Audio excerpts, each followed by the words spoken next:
It's my pleasure to introduce our first speaker, the Right Reverend and Right Honourable Dame Sarah Mullally, who is the Bishop of London. Sarah was installed as Bishop of London on the Feast of St Pancras, the 12th of May 2018. And before that, as you will know, she was Chief Nursing Officer for England, as well as being Bishop of London, the most senior bishop in the Church of England. She speaks in the House of Lords on matters of health. She is a great advocate for the rights of asylum seekers, and she speaks on international development. We're privileged today, not only because Sarah is our bishop, but because she is a pioneering woman's voice in our church. So please would you welcome Dame Sarah Mullally.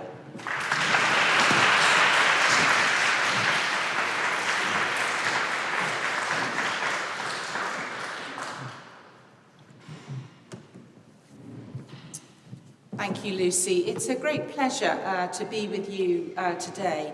It's such a joy to see so many women gathered in this place, ready to use our voices and to learn from the words of so many wise women. Liz, Chenny, Karen, Mariana and Ayla. What an incredible lineup that we have today. But I do want to thank Sarah for the immense work that she's done.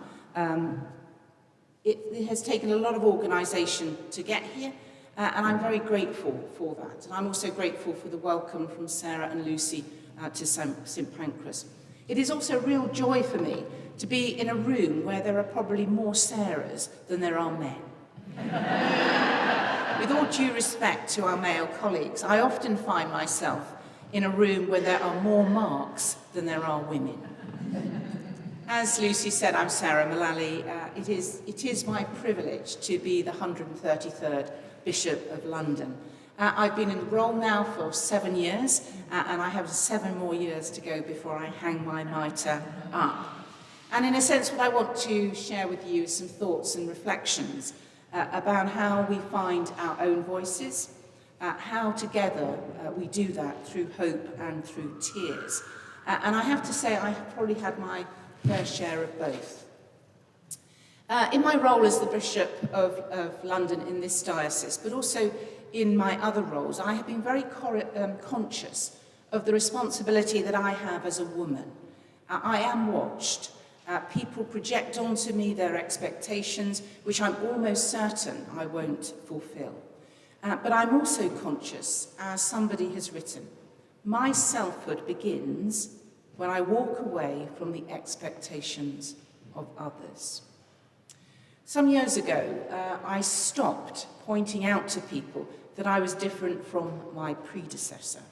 In the early days here in London, I felt I needed to say that I was different because people regularly told me that I had big shoes to fill.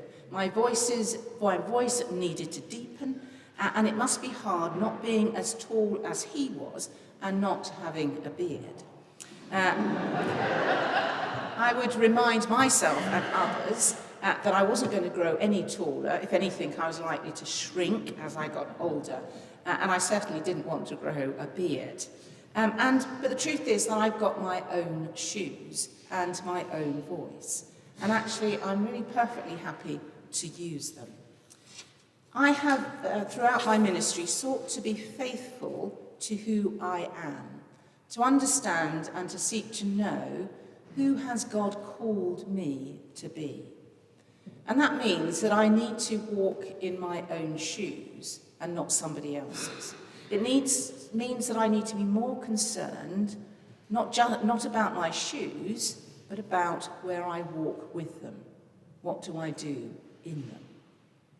And I have to admit that I do not see myself as ambitious, which I have to say is sometimes a burden to my daughter. But I've always sought to do the role that I'm called to do in the best way that I can, and to take every opportunity that is given to me and to do that prayerfully.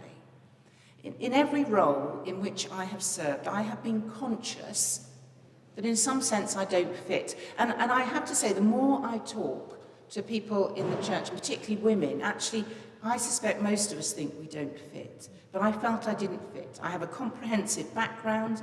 I went to a polytechnic. I did my ordination training on a part-time non-residential programme, and I've got dyslexia.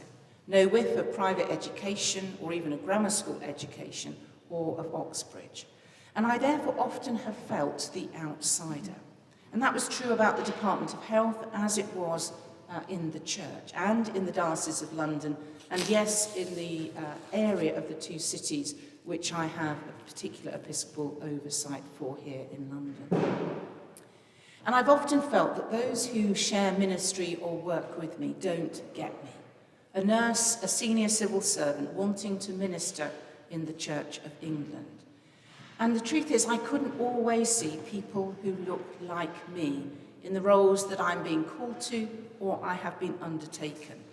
And what I've come to realise is that each one of us should have confidence in the fact that we are different.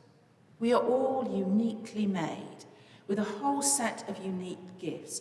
And if we can't see anyone like us, maybe our calling is to step into that space. I'm also not naturally subversive, but I have been aware that being the first female Bishop of London, I'm purely but subversive by being here. And it is a necessity that as the 7 years has gone on, I have sought to embrace. Being called to be the Bishop of London was something of an Easter moment for me. It was a specific calling to a specific place at a specific time with me with very specific skills and ministry. And in many ways, although it was terrifying, it was something that I stepped out in faith, just like Esther did. There was no obvious role model to follow. There was nobody that looked anything like me. But I was called by God, a child beloved of him, and therefore felt compelled to say yes. We also have to recognise that we also have our own unconscious bias. And often our unconscious bias does not just hold other people back, but it can hold us back. Dame Mary Beard, in her book Women and Power, says that when we think of a powerful person, even we think of a white middle-class man. And I've had to learn that it may be my unconscious bias which is holding myself back, as well as the bias of other people. One of my female colleagues recently asked at a meeting, how do we introduce the element of surprise, as Jesus always did? Of course, as women, there is often the sense that we are still outsiders. Just being a woman in some rooms and some conversations and some situations that we inhabit is by its very nature surprising. So perhaps we ought to step into that space and take advantage of it. And of course, the element of surprise can be helpful. At my consecration as a bishop almost 10 years ago, it was the feast of Mary Magdalene, and the former Bishop of Stepney, Adrian Newman, reminded us that Jesus chose outsiders not so much to disturb the comfortable, but to disturb the conventional. And that is through the disturbance, such as people like Mary Magdalene, that we learn to see the world and God in a different way. We see them afresh. The most significant sea change for Mary Magdalene was that moment in the garden, at the tomb, on the morning of the resurrection, which therefore reflects something of what I want to say about tears. Because I now believe, like Mary, we come to recognise Christ and all that matters most, often through our tears.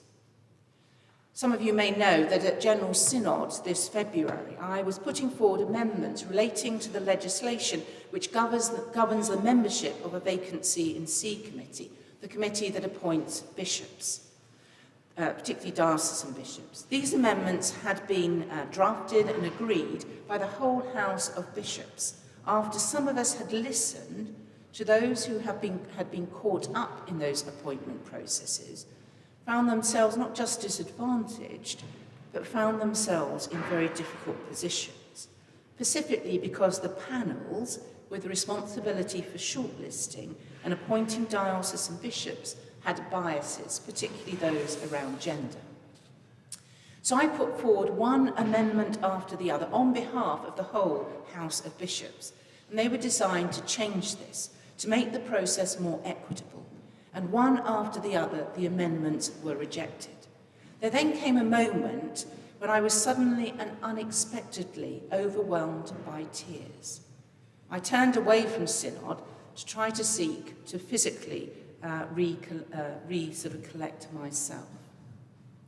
As the poet Stephen Shakespeare writes in his reflection on Mary Magdalene tears at Christ's tomb, trust is up the undoing when we find ourselves unravelled and when we do not understand. Trust in the weeping when it is all too much and tears cannot be contained. My tears tend to embarrass me, but the message that I received from other people, particularly after my tears at General Synod, from men as well as women, suggests that those tears were significant to others as well as they were to me. They might even have been an encouragement to others to speak through their pain and discover what matters. Because what I have come to learn is that my tears are often the point at which what is important to me becomes apparent. David Runcorn said, "We should listen to our tears." I have to admit this was not the first occasion on which my tears had been very public. Some time ago, I spoke at the Diocesan Synod here in London about the abuse that people, but particularly women, were receiving on social media. On that occasion, I was accused afterwards of manipulation in shedding those tears. The fact is that I could not help it on either occasion, and I do think that our tears are indicative of what is deep within us. It is really important for us to heed those tears, to listen to them, and to speak of them. As the first female Bishop of London, I have had to find my voice as the chief pastor of the diocese, where people's theological understandings about all sorts of things are very different, and sometimes diametrically opposed. It is no secret that in London we have a large number of traditional Catholics and conservative evangelicals. They are under my episcopal oversight, and I take that seriously. I believe that I have been called to love them, and as Christ loved his disciples, to love them to the end. I pray for their flourishing, as I pray for the flourishing of all the clergy and laity in this diocese. I live within the framework of the 5 guiding principles, with the settlement with which the Church of England agreed when women were ordained as priests, and with the arrangements that were put in place once we were able to consecrate women bishops. When I am asked, why am I not campaigning on these things, I reply that this is not my calling, and that actually the reality is that these arrangements have enabled me to operate as the Bishop of London. However, that does not mean that I find them comfortable. That does not mean that there has been a huge personal cost for me. So while I use my voice to affirm the ministries and callings of clergy and lay people with whom I profoundly disagree, I no longer hesitate to name the cost of exercising that ministry in this context. A context where people question my calling, they question my episcopal authority on theological grounds, and at times, purely through misogyny. I walk a tightrope, daily speaking these things. My gender has never played a more significant part in my life than it has over the last 7 years. And of course, gender is not the only issue on which the clergy and the laity in London, under my care, profoundly disagree. For a number of years, I led the Church of England's Living in Love and Faith initiative at a national level. In doing so, I was not afraid to use my voice to name our differences, and I still use it here in this diocese, to remind everyone of their canonical responsibilities and of the wider church to which we belong, which has always been intentionally broad. I have quoted Cole Arthur Riley many times, but I will do so again because her voice, her words, are so profoundly powerful and pertinent. In her book, This Here Flesh, she writes, "To be able to marvel at the face of our neighbour with the same awe we have for the mountain top and the sunlight refracting, this manner of vision is what will keep us from destroying each other." In the midst of profound disagreement, we are still charged with finding the face of Christ in one another. This requires grace, restraint, reflection, thoughtfulness, and the measured use of our voices. It demands an openness to allowing others to make their own decisions and to be accountable not before the throne on which we would all like to sit, but the throne of the merciful God, who loves us all with equal and breathtaking love. I at times find that my voice is misappropriated by people on all sides of all various arguments. And I have had to navigate a path between challenging those who misquote me or misuse my words in a way in which is in fact, I think, manipulative.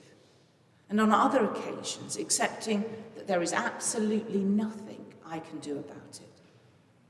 We need to be as wise as serpents and as gentle as doves, finding the courage to challenge when we can, but also to accept the realities that sometimes we will be simply misunderstood. I'm often struck by Jesus' question when the woman enters the house of Simon the Pharisee, uninvited, and proceeds to anoint his feet with perfume and tears, and wipe them with her hair. He says to the assembled, upright male, presumably very embarrassed company, "Do you see this woman?" Which, of course, in so many ways they didn't, or at least not until he draws their attention to her.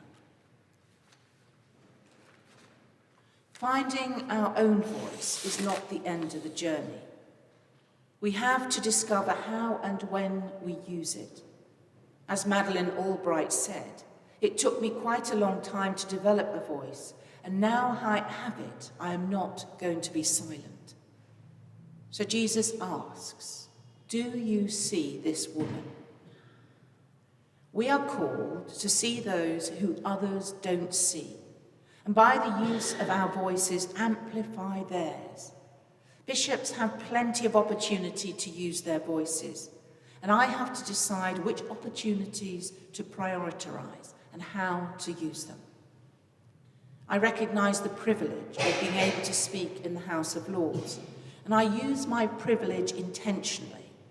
I have spoken into debates on domestic violence, injustice against refugees, and the protection of women with precarious immigration status, modern-day slavery, health inequalities, and now assisted dying.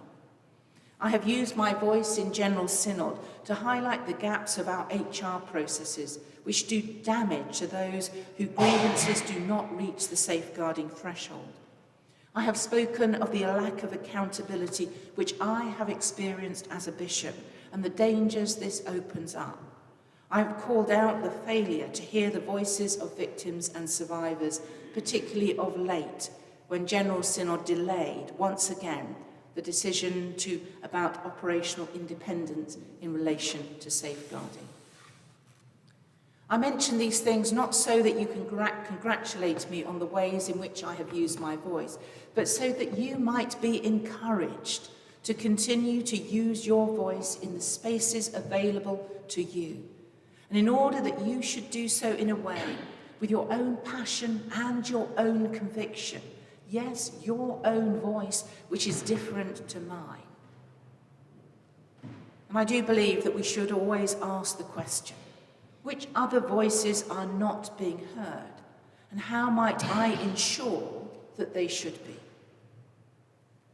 One of our challenges that face us in speaking out against inequality, exclusion, and minoritization is that we can easily get stuck in our own hole, in our own lane.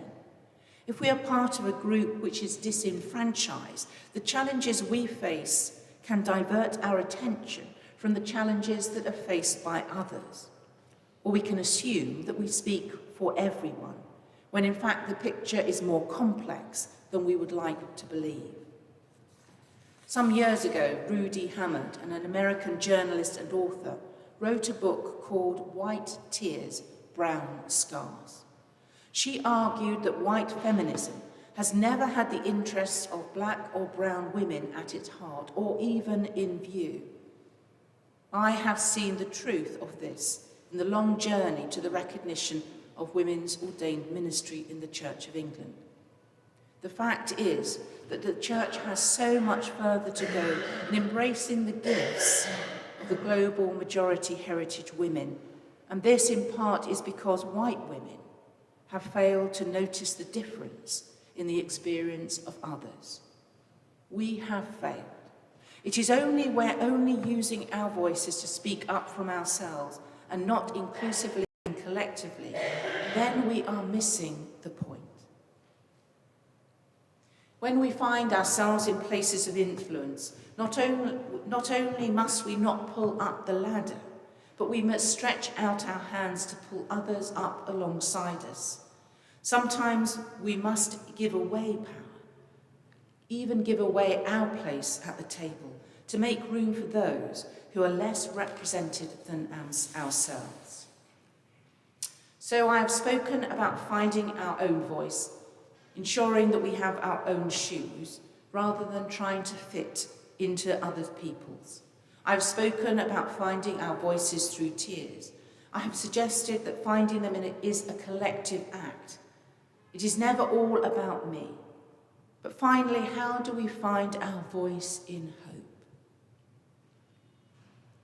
The theologian Belden Lane says, "In the beginning you weep. The starting point for many things is grief, the place where endings seem so absolute.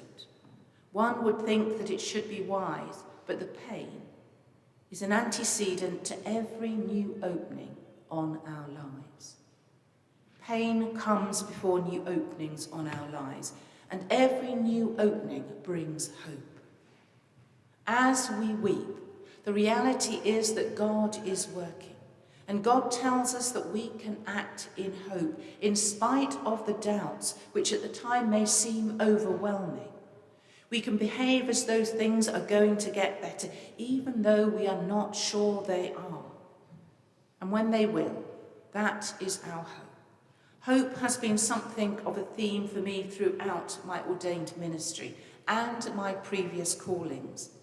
It is the Easter season. The death and resurrection of Jesus Christ speaks most powerfully of hope. Kate Bowler, an American professor of Christian history, who has reflected powerfully on her experience of stage 4 cancer, in her book, The Lives We Actually Have, and she writes of blessings, and here is one. "Blessed are we who stretch out our hands to you in doubt and grief, in sickness of body and mind and spirit. Our prayers not fully realized, rejoicing anyway. For that is what makes us Easter people. Carrying forth the realized hope of the resurrected one, singing our alleluias, great and small, while it is still dark." Singing our alleluias, great and small, while it is still dark. Jesus invites us in the darkness before dawn to come with Mary to the tomb in our most difficult times, to know that God is present in the darkness, working perhaps silently, but working for sure. bringing about healing and new life, new possibilities and hope. The ordination charge, whether for deacons, priests or bishop, always starts with our relationship with God and creating time to spend with him in prayer and the study of Scripture, to find our mountaintop places. No ministry, lay or ordained, can run on empty. If we are not attending to our own learning, our own rule of life, whatever shape it takes, if we are barely giving God a passing glance as we go about our many demanding and sometimes overwhelming tasks, we will simply burn out. We will lose hope. And we do not always need to be alone on our mountaintop places. Days like today, where we can come together to find our voices together, our fill of resurrection hope. Here we can drink at the well of one another's wisdom and experience. There are some remarkable women here in this room today who will share with you their learning, their experience, their questions, their wisdom, their distinct voices on some profoundly significant issues. And they will offer you hope. They offer me hope, which we should all take time to listen to each other, so that when we leave as people who know that we are not alone. God with us, each one of us together. And this is true not just of your speakers, but of the women that sit in the pews alongside you, those who are listening, those who have unique contributions to share as we learn together what it is to navigate this world with gifts and challenges together, people of the way. So my final thought for you today is this. Don't fall into the trap of being intimidated by those who stand in front of you. You all carry wisdom. You all have a voice. You all come with experience, and you all have your own shoes. Walk in those shoes. Find your voice through tears and through hope, and offer your wisdom to the church and to the world. Thank you.